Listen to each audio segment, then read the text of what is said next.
Welcome to Old Guy Tech, the OGT.TV recording studio. Technology for the rest of us. Hey, this is Rob with Old Guy Tech TV. This is Crime Beat, where we have Sheriff John DeAugustini with us every month. Thanks, John. Appreciate it.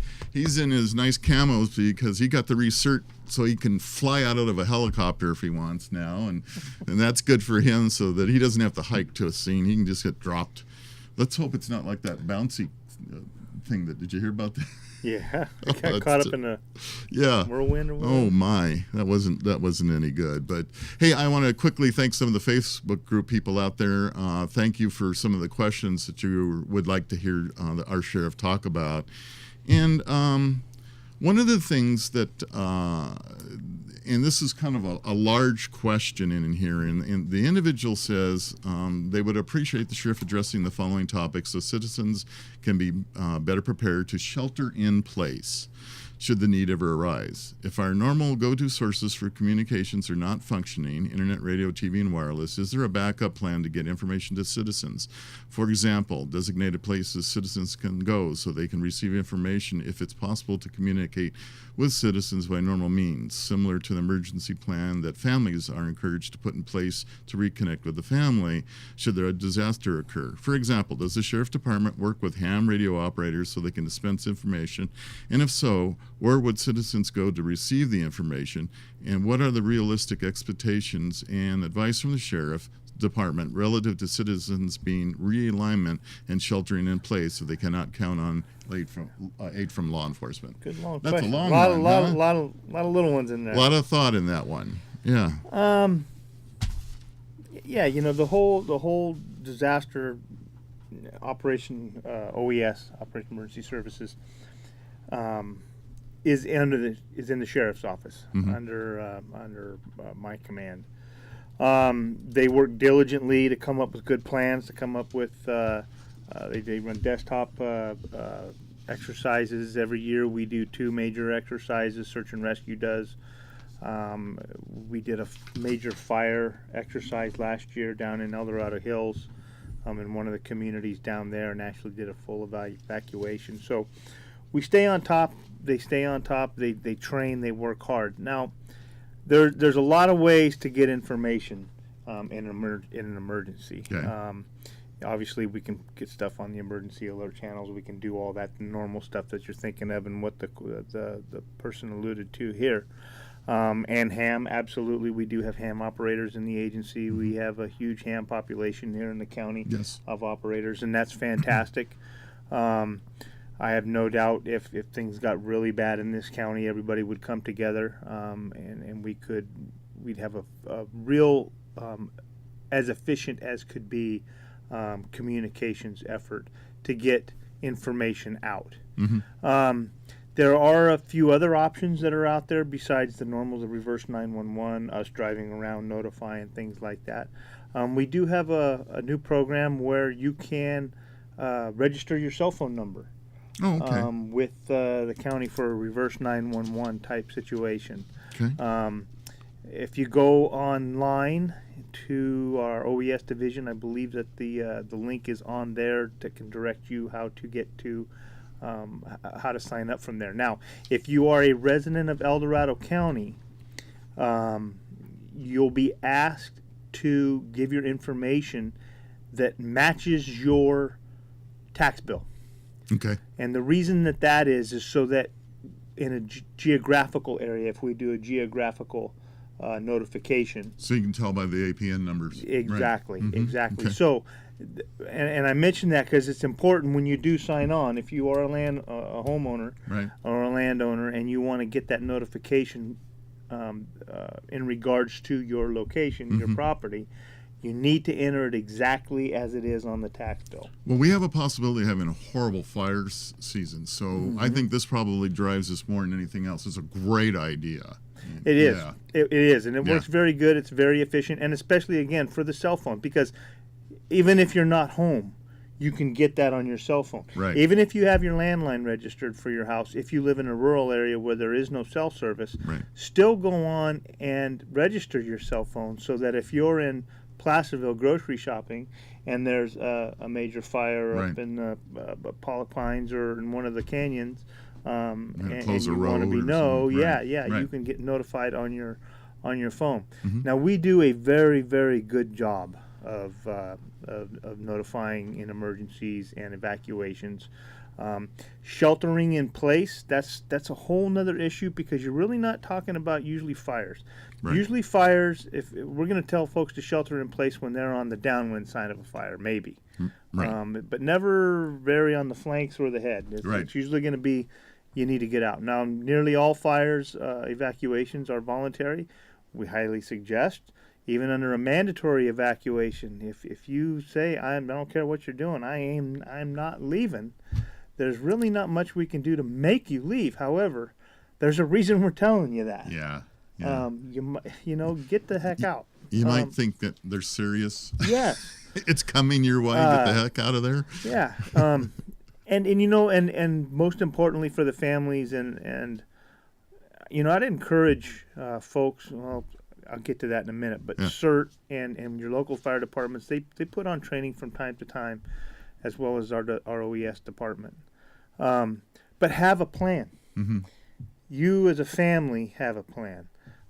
If you have kids, bring them in on the plan so they know what's going to happen. Right. Have your go bag. Have what you need to take now in an emergency. If you got 2 minutes to get out, what are you going to grab? Have a plan. If you have half an hour to get out, what are you going to grab? Have a plan. Great idea. And evacuation routes. Which way are you going to go? If you live in an area where there's one or maybe just one or two ways out, think of all the different possible scenarios that you can think of which way a fire is coming or going, Right. and how you're going to get out. I've given many presentations, and people have asked me, well, what do I need? What do I need for myself if I have to shelter in place? Say it's not a fire. Say it's some other natural An disaster, earthquake. an earthquake, right. or whatever. That's we about have it. The power grid goes down. Yeah. If we have Well, heat goes crazy yeah. this summer, and the power grid goes down. I've always said, probably in order of importance, water, food, fuel, Right. medicine. Water, food, medicine, fuel, ammunition, and firearms. So you can protect yourself in case Right. things get extended. But water, food, and medicine. People always tend to forget about that. They stock up on a lot of water. They'll stock up on a lot of food. But they don't really stock up on their medications. Yeah. That's a And- huge deal. If you're diabetic, High blood pressure, absolutely. whatever it may be. Yeah. absolutely. So stock up on all those things and have a plan for that. If you're, there's doctors that will, as long as they're not narcotics, they'll help you think ahead and plan for that. But we do our best to notify people, to work with folks. I mentioned CERT. That is a program that we are trying to get more robust in the county. Okay. CERT is Community Emergency Response Teams. And what CERT is, it's a community coming together in local geographical areas. They get training and they get some equipment. It's free of charge.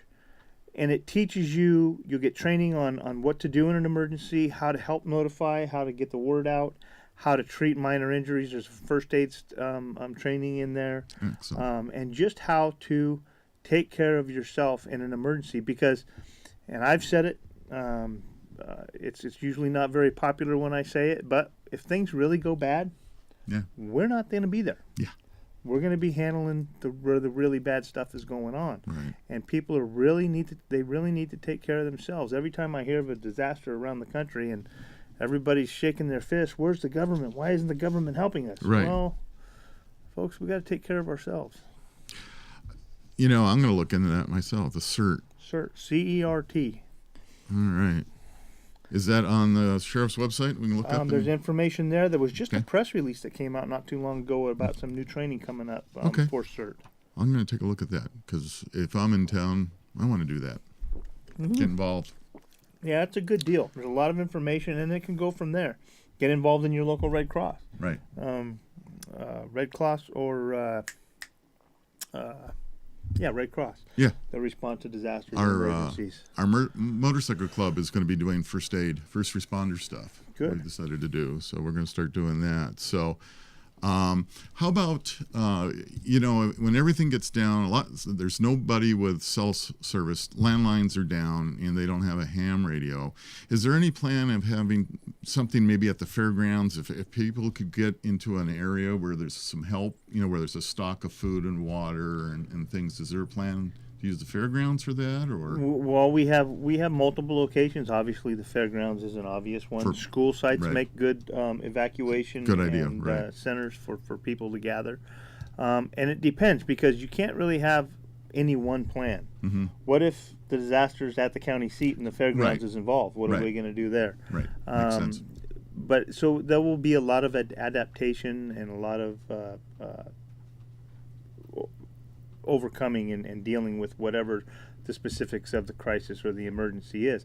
Okay. As far as getting the information out to people as to what to do if they want to know what to do, where to go in the event of emergency, we'll through all those means, the reverse 911, from driving door to door, from driving around with the PA on, from ham radio operator, from all those the cell phone deal, any way that we can think of, local TV, whatever it is. Yeah.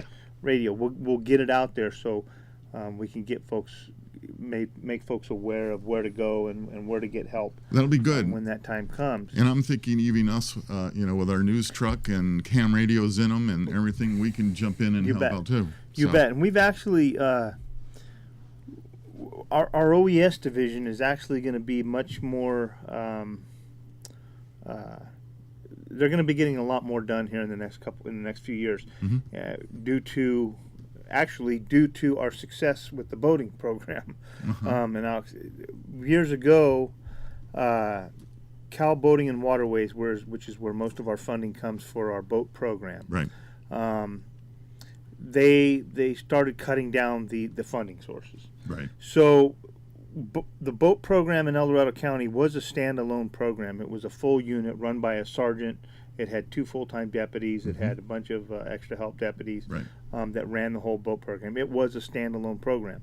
Well, a few years ago, I think it was in 2007, due to dwindling numbers from Department of Boating and Waterways and the economy and the budgets, they merged boats and OHV into OES. Okay. So OES has been wearing a lot more hats than they've been used to. Yeah, right. And it's not that things haven't been getting done, it's that some things that we want to do have been undone. So luckily, and with the help of Department of Boating and Waterways, with the way we are running our boat program now, or our Marine Division now, and our OHV, the Department of Boating and Waterways has looked at us as the return on the investment and has offered us some significantly more funding. And we were able to put the Marine unit back as a standalone Marine unit. No cost to the county, no net county cost to the general fund. The Board of Supervisors approved that extra sergeant position back. Good. Put it back in there. We have the deputies that we did have before. They'll be assigned there, seasonal. And we've taken that whole unit and put it over here with boats and OHV and Rubicon. So now that's not under the responsibility of OES. So now OES is going to get more involved in building up, making more robust CERT programs within the county, with totally revising our disaster council and the disaster plans, and the emergency management plan, all the other things that we need to move forward on, and we can do better at. So it's going to be some exciting times. Well, I know our last conversation you told us how we were losing our boat program, so it's good to know that the funding's come back around. Oh yeah. Because that was not a good. That was a couple years ago.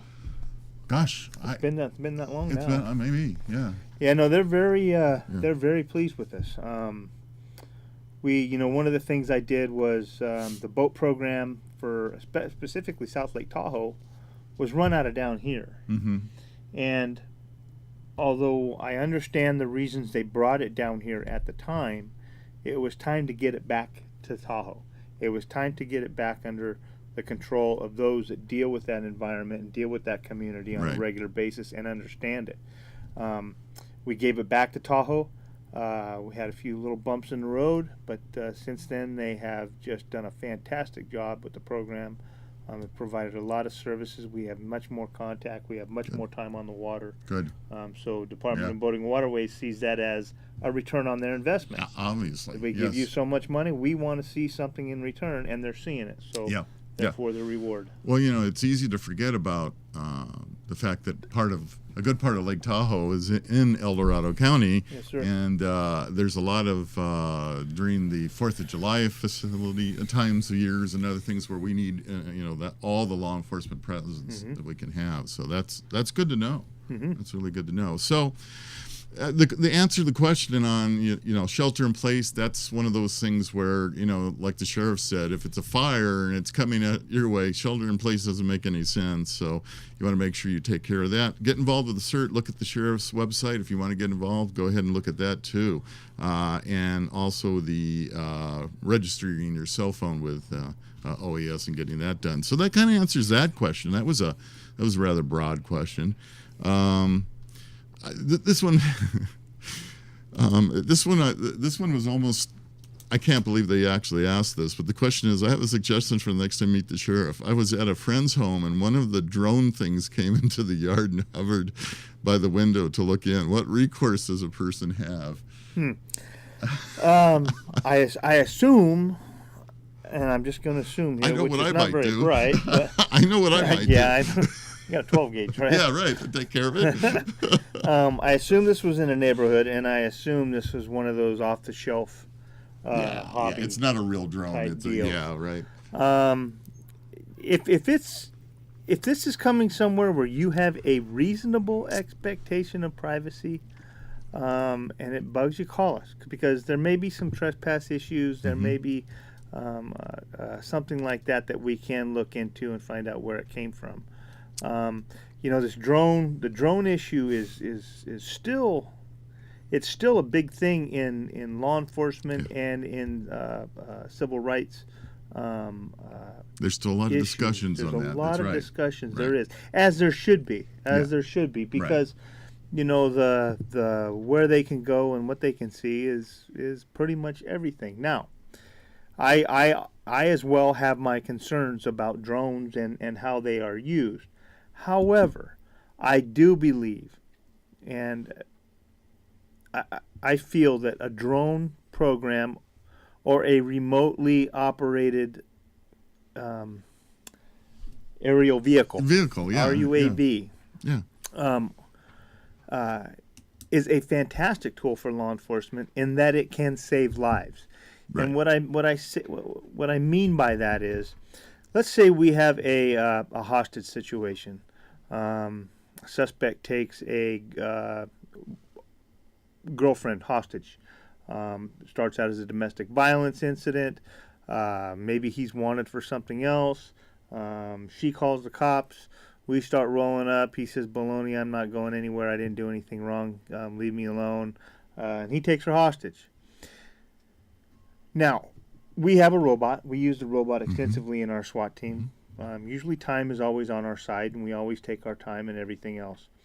But a robot has its limitations. It's stuck on the ground. It can only get so high. It can only see. It can only get across certain types of terrain, Right. even though it can go upstairs. But it makes sense. Why couldn't we take a little an ROV and put it in a window and look in? Or even a barricaded subject who is maybe contemplating suicide or whatnot. Right. So we can get Right. eyes on. Put it up in the window. Get a look. Why would you put a person where you can put something like this? Exactly. And that makes save sense. lives. Yeah. Right. Now, are there reasonable restrictions on that? And is it using common sense to stay within the Constitution and the bounds of the Constitution? Absolutely. But as we all know, stupid people do stupid things. And we end up with really stupid case law because people make stupid mistakes. Right. And that's what I fear, is some jurisdiction across this United States or somewhere is going to abuse it. They're going to think somebody is using suspect somebody of selling methamphetamine. So what are they going to do? They're going to think, well, you know what? Our little camera's got a zoom lens on it, and we can put it up in the air right outside the street and just flow in and look at a window. Well, that would be a clear violation of your Fourth Amendment rights. Yeah.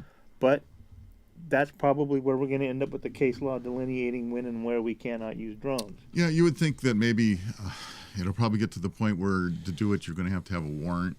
And well, it will probably be the same. It would probably be the same. The same circumstances that deal with the Fourth Amendment: a search warrant, exigent circumstances, or consent. Right. That's pretty much it. You can get a warrant. That's fantastic. You get a warrant. Right. Sometimes warrants take time.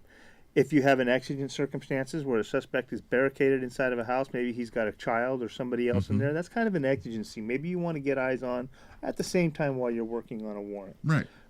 So, causes an exigency. Or you might have a husband and a wife, and the wife gets out of the house, and the husband's inside saying, "Don't leave me alone," or whatever, and the wife says, "No, I worry about him, and it's my house too." Right. We might be able to use it. Sure. Maybe in some of those circumstances, there's Right. questionable on that as to who's giving consent. But the bottom line is, I think if we treat them like we do search warrants and always are cognizant, as we should be, of the constitutional issues at hand, Fourth Amendment issues, I think that they're a good tool. Well, I think you brought it up, and you're absolutely right. I think there's a possibility for abuse. Absolutely. But however, at the same time, I see that there's a good use for it, as you mentioned, enumerated quite well. There's possibilities of using these devices, and one of the nice things about some of them is they're not horribly expensive. I mean, you can get some with some pretty nice cameras now for under $1,000, and I could see it being used quite well. That way you don't put a man in danger being able to get into a window if the window happens to be curtains up or whatever. Exactly. They don't have to get so close. So that makes a lot of sense. I think what this person was suggesting was the old, hey, some neighbor flies one of theirs over in my property, and he's snooping in on me. Can I blast him out of the sky, I think is what the question is. And I don't think you want to do that, because there's an issue about shooting within so many feet of an occupied dwelling. So you got to be, I'm just kidding, okay? You got to be careful what you do. Good. Thank you for clarifying that. Yes. He's just kidding. Call us. Call us. Call. If there's questions about it, we can answer them. We'll work with you. We'll work with whoever's running this UAV or whatever it is. But yeah. I did hear something interesting. They're getting what they have found at locations that make meth and other drugs, that the vapors and the fumes that arise from this is actually the particulates are in the air raising above the dwellings, and they actually can fly these drones through the airspace and sniff, where they can go, hey, there's something in this area. Now, there's something that could be open for abuse. Yeah. But, they're doing it.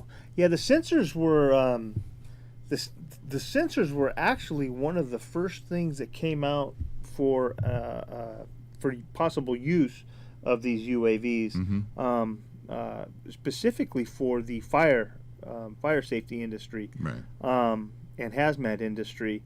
They have these things, and I believe they call them eggs. I think they're called eggs.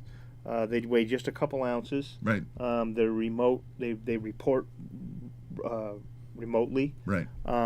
And they were using the fire industry, and fire safety has been using them to UAVs to deliver these eggs, so to speak, drop them into an area, right, to monitor the air quality for their hazmat teams and their firefighters going in and dealing with good search situations. Yeah, right. Which is fantastic. Right. Absolutely.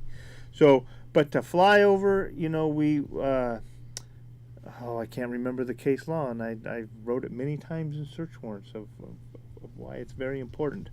Using FLIR, it's kind of akin, I could see, to using FLIR on a residence for heat signature, and you got to have a warrant now for that. Years ago that was being abused, and said no, you got to get a warrant for a FLIR. Yeah. Yeah. Well, again, like you said, it all comes about because of abuse of somebody a tool. pushing the limit. Yeah, and there's always somebody thinking. pushing, and and it's the crazy pushing the limit on both sides. It's just a little bit of common sense, guys. It would help out a lot. So, we answered that. Now we got a question about bullying in elementary and middle school. Do you want to address that issue? Because you know what, it's an issue. It seems like at almost every workplace now, in the county, in schools. So what they're asking, what can be done? Well, and the question specifically states, in elementary, middle school. So what can be done about severe bullying in elementary/middle school from a police perspective? From a police perspective, I mean, obviously we can't address the issue unless we know about it. If it is that severe, then there are already laws on the books, and that's why I've said many times about we don't need new laws. We don't need anti-bullying laws. We already have laws on the books to deal with this. Right. We have terrorist threats. We have challenging to fight laws on the books. Right. 415, whatever it is. Yeah. We have laws on the books to deal with these issues. If there is a victim at school that is experiencing severe bullying, and we can be made known of it, and we can interview the victim and find out what's going on. If it's that severe, chances are we can find a crime. There is a crime that the suspect is violating, Mm-hmm. and if so, we can start that route, and possibly not only help the victim, but maybe also help the suspect too. Get them into some anger management programs or whatever through the probation process and things like that. That's right. But we can't deal with it unless you know about it. That's right. Yeah. Well, I thought it was an interesting question since it seems to be one of the hot topics, and again, hopefully the schools know how to deal with it fairly well. But even the schools are having their own problems. One of the this is an opinion for you. All Good. right. How do you feel about these gender-neutral restrooms? No, I don't like them. No. I'll tell you what. As a father to both a son and a daughter, Mm-hmm. I felt my son could probably pretty much take care of himself. But my daughter, you worry about your daughters. It's just, and I don't. It seems to be the way we're headed. Yeah, I don't understand having this law in the books where a 13 or a 14-year-old male going through puberty, emotions, testosterone, and everything is going crazy, and now knows that, if I show up today and say I feel like a girl, I might be able to go use that bathroom. So I don't know. There's men's bathrooms, there's male bathrooms, and there's female bathrooms. And there are family bathrooms, and that one I That's understand. fine. That's fine. So dad can take, the kid to the bathroom. But I just wanted your opinion because I know how I feel about it. I think we're on the same page. Yeah, okay, good. We're good with that. So we were going to do a 30-minute show today, and John gave me the 2-minute signal here. What we decided is that, what do we got here? Okay, so let's talk about the letter you wrote to Biden. And they're saying in the question, and I'll read the question exactly as it's stated here. The sheriff has sent a letter to VP Biden stating he will not enforce new unconstitutional gun laws. This is awesome. However, I would be interested to know if he will take a similar stance when it comes to state passing similar laws. Why wouldn't I? I mean, it's my oath is my oath. It's the same. We're somewhat doing that now with DOJ, Bureau of Firearms. They're actively out searching because the Attorney General got that, what was it, $24 million or something? Yeah. To beef up the APPS system, Automated Prohibited Person System, and agents to enforce it. Right. We've let them know, and I'll give them credit. They've been working very, very well with us. They don't come in and they don't contact anybody or do any enforcement action without first notifying us. And they are because there is a lot of concern as to the the accuracy of the information in apps, Right. in APPS. And so not only are they checking with apps, but then they're checking again through other sources to make sure that everything is right, the information is correct, it's up to date, and they are also checking with us. Yeah. When they're coming in, they'll notify my detective division. My detective divisions will hook up with them. They'll double check our databases to make sure that everything's right, because I don't want them coming in and violating our residents' rights if it's wrong. Right. And also, I want to know what's going on so we don't end up with a blue on blue situation. They're in here doing something, and they do something wrong. Things go to heck, and then we end up showing up.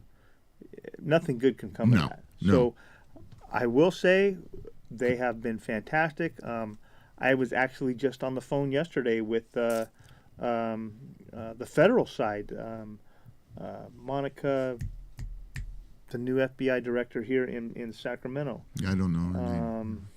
I'm sorry. I That's apologize, okay. Monica. No problem. I'm apologizing to Monica. It's been a long day already. We get along great. They had an issue. They had to come up and work. And this is unprecedented from the FBI and ATF to call a local sheriff and say, hey, we got an issue we'd like to take care of, or we need to take care of. Just to let you know, we're coming up. Do you want to help? We got it covered, but we would like some help. Absolutely. Good for Everybody's them. working together. So good for them. It's fantastic. It's fantastic. That's good, because you hear too often where you get two agencies, like you said, blue on blue, and that's happened too many times, and that's great. That's Well, we had, we have one of the other things that I do as well is I pretty much require any other alphabet soup agency that comes into the county to serve a search warrant. Not only are we to be notified, but I want to see a copy of the affidavit. I want to see the warrant affidavit. And a lot of people, even on my own staff, Sheriff, do you really need to see that? You don't have time to read all this stuff. Well, it's not that often. It's maybe once, twice a month. Right. But I remember one instance, 15 some odd years ago, when I was in Amador County. And it wasn't somebody was coming into Amador County, but we were requested to help another agency with a warrant service, a Ramey warrant. So it was for a wanted suspect.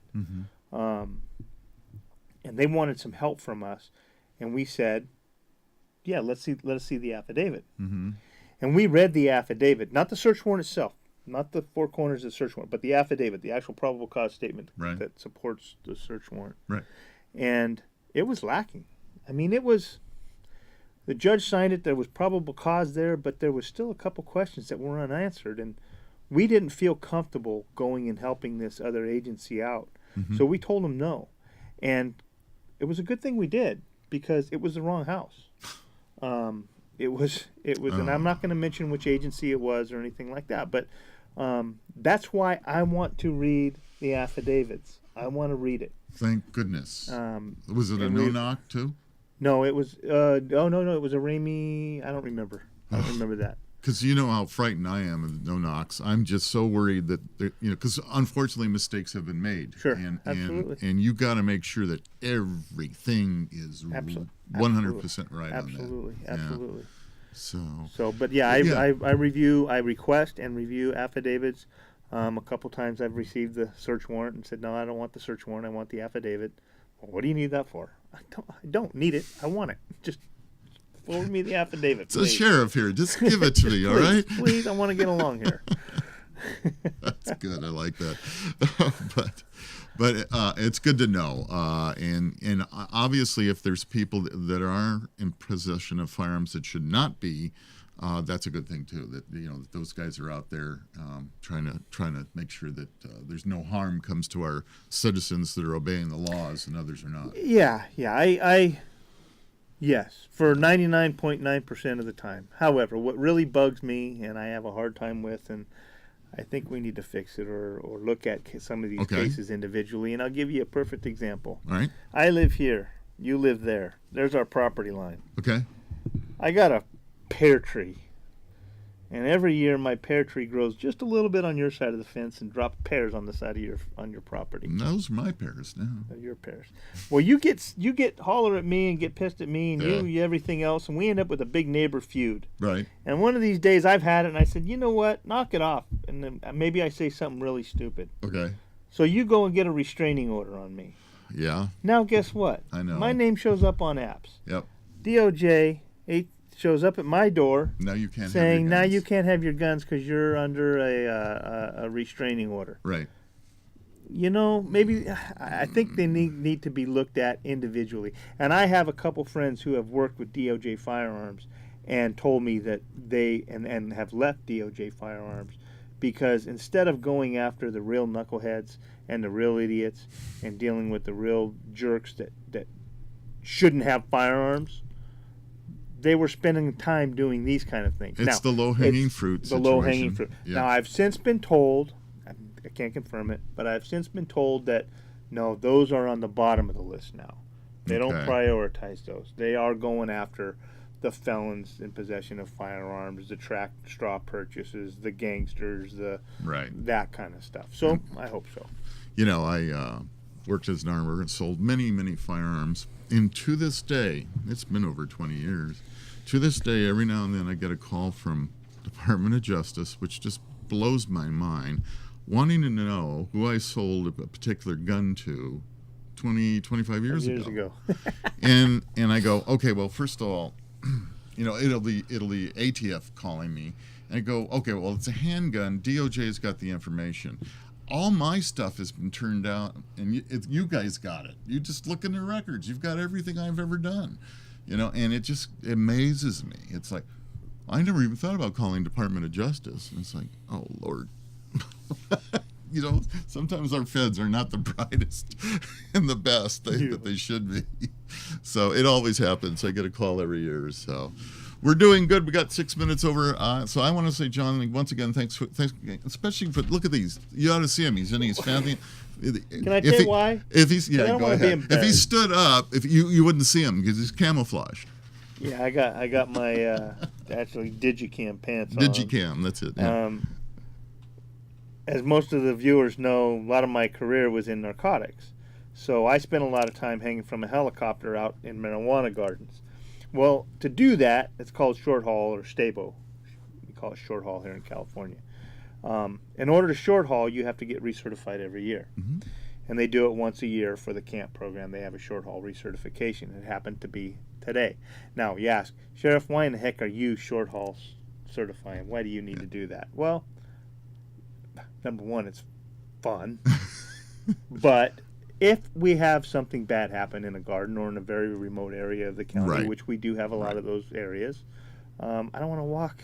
Yeah, I don't blame you. Sling me in. You want to get in as soon as you can. Sling me in. So that's why I go recert every year. So he had fun doing that today. And then he had another talk, and now he's here. He's probably ready to go take his nap now. So. Yeah, I wish. Yeah, no kidding, huh? Sure, my Hey, inbox is full. Oh, I bet it is. Well, hey, folks, thank you for watching Old Guy Tech TV and Crime Beat with Sheriff John DeAgostini. We'll do this again next month. And, hey, hit those questions out to us. Thank you to the El Dorado County Sound Off, Raw and Uncensored, as well as El Dorado County Watch. Thank you guys for those questions. Keep them coming, and we'll see you next time.